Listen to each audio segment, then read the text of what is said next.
Muscle Car Corner here, bringing you just a piece of art. This '59 Chevrolet Impala convertible.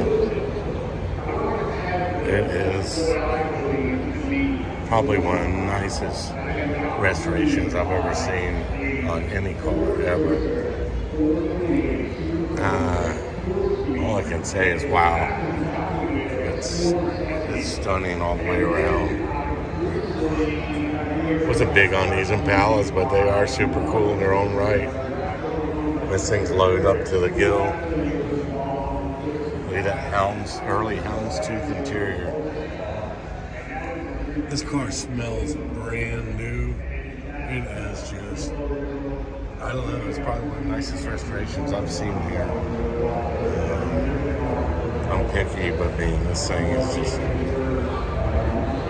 I gotta say, it's old school cool, old fins. You know, it's a work of art, this car is. And I just wanted to bring this car to you guys, because I think it's just simply fantastic. I'm not a big '59 guy, but it just works with this car. It is so amazing. I don't think there's a factory wheels from the looks of it, but I don't know if y'all can see the detail. It's crazy. I love showing cars like this. It's definitely a trailer queen, but man, the detail in this restoration, look at it. It's crisp as crisp gets. Every facet of this car is done right. Stickers, decals put back on. Look at those horns. Big old horns right up out front. Old generator system, 4 alternators.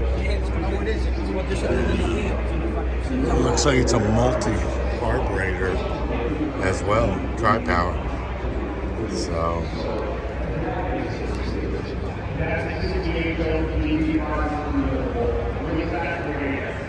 well, I'll tell you what, people, this thing is beautiful. Just wanted to bring this piece of art to you and let you admire it. If you like the video, please subscribe, give me a thumbs up. Thank you so much.